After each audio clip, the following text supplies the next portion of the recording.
Bonjour à tous, j'espère que vous allez bien. Je suis vraiment content de vous retrouver. Après cette première vidéo sur les règles de Warhammer, maintenant il va falloir qu'on se fasse des parties.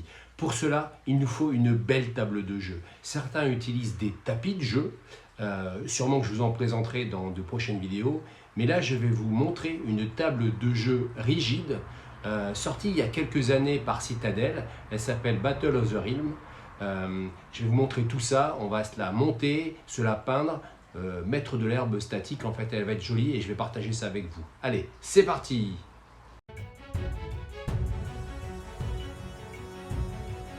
The Old World, un jeu de bataille fantastique dans un monde de légende.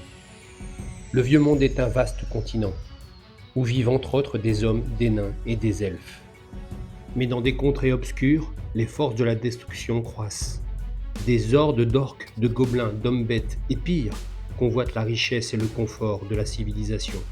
C'est dans ce monde que nous allons jouer. Le plateau de jeu Citadel Realm of Battle est fourni dans un sac en nylon zippé avec une bandoulière et une poignée de transport, très pratique pour l'emmener partout où vous voulez jouer. Ce plateau de jeu est composé de 6 sections de 60 par 60. Elles sont de haute qualité, fabriquées dans le même plastique que les figurines Game Workshop.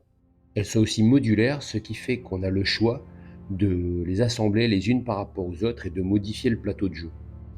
On peut voir que dans les crevasses, ils ont mis des crânes, donc ça c'est bien si on veut faire une table un peu chaotique. Moi j'aime pas trop, surtout que je vais utiliser aussi ma table pour des jeux historiques comme Bolt Action, donc je vais camoufler tout ça. Pour cela, je vais utiliser une roche liquide de chez Prince Auguste. Donc avec une petite spatule achetée chez Action, je vais venir recouvrir les crânes. Donc il y a du boulot, parce qu'il y en a pas mal, et sur plusieurs plaques. Donc je passe un peu partout et surtout après je vais venir éponger les bords avec un peu d'eau, soit à l'éponge, soit au pinceau. Voilà ce que ça donne une fois séché et on peut remarquer qu'on voit plus du tout les crânes. Je vais faire la même chose pour les autres crevasses. Voilà le rendu final sur le deuxième amas de crâne. Donc après on va attaquer la peinture. Donc pour cela je vais utiliser du noir mat Créalia, donc c'est de la peinture acrylique que j'ai trouvé à Cultura. Bien sûr n'importe quel noir fera l'affaire. Donc on va venir recouvrir toutes les parties rocheuses, en fait, ce qu'on a envie de laisser apparent un rocher. On recouvre bien, bien de noir. Ensuite, je vais venir créer un gris foncé, donc un mélange de noir et de blanc. Première étape, on va venir brosser avec ce gris foncé et un gros pinceau la partie noire. On va faire cela en 3 passes. Donc maintenant, on va préparer un mélange un petit peu plus clair, en rajoutant un peu de blanc dans le mélange précédent, et on va venir brosser pour une deuxième passe. Donc voilà, on fait déjà les premiers éclaircissements. Idem pour les rochers un peu partout sur la plaque. Et ensuite, on va préparer la troisième passe. On rajoute encore du blanc dans le mélange précédent pour faire le dernier éclaircissement. Et là, on va s'attaquer aux arêtes avec un pinceau un petit peu plus petit pour bien localiser en fait l'éclaircissement sur les arêtes et sur les bords. Donc voilà, on pense à bien passer partout.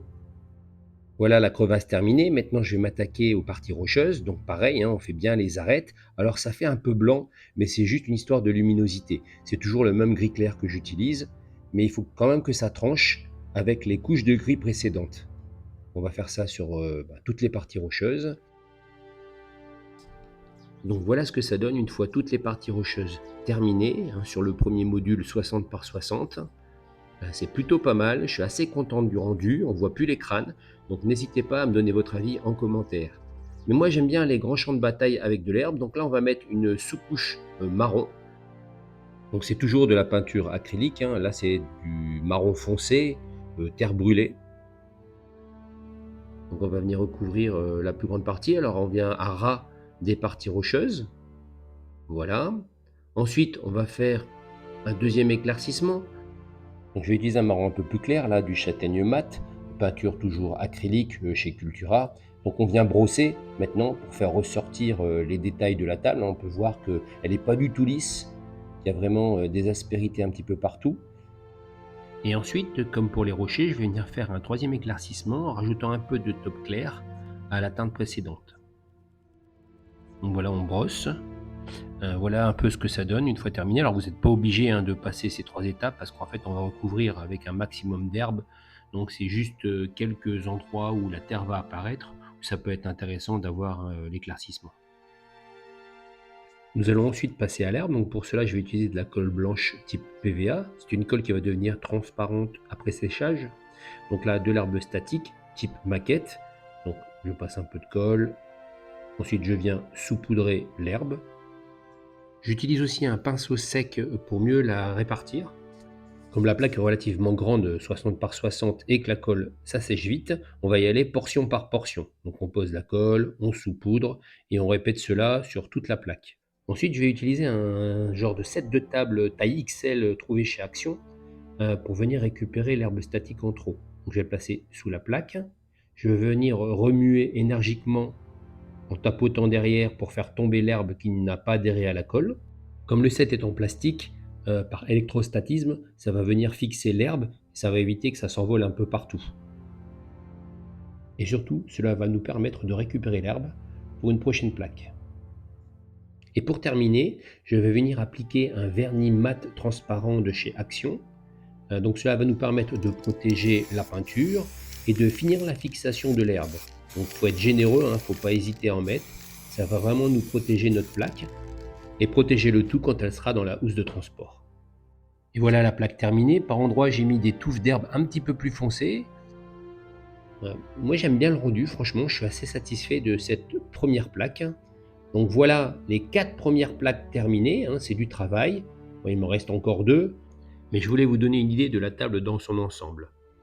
Donc c'est une table modulaire qui s'assemble. Donc là on peut voir une petite différence de niveau, mais elle est fournie avec des petites attaches qu'on met en dessous qui permet de faire tenir les plaques les unes avec les autres. Et c'est surtout le côté modulaire que je voulais vous faire partager. Donc là j'ai mis des collines de chaque côté du champ de bataille avec une grande plaine au milieu. Une autre option, c'est de faire une grosse colline avec 4 plaques. On peut aussi mettre une colline dans chaque coin, avec une grande plaine centrale de bataille. C'est vraiment un plateau très modulable, agréable à peindre et à préparer. Franchement, je pense qu'on va faire de super batailles dessus. Et voilà, la vidéo est terminée. Merci encore pour votre soutien. N'hésitez pas à me laisser des commentaires pour me dire ce que vous pensez de cette table et si vous avez des idées pour des prochaines vidéos sur The Old World. Et moi, je vous dis à bientôt.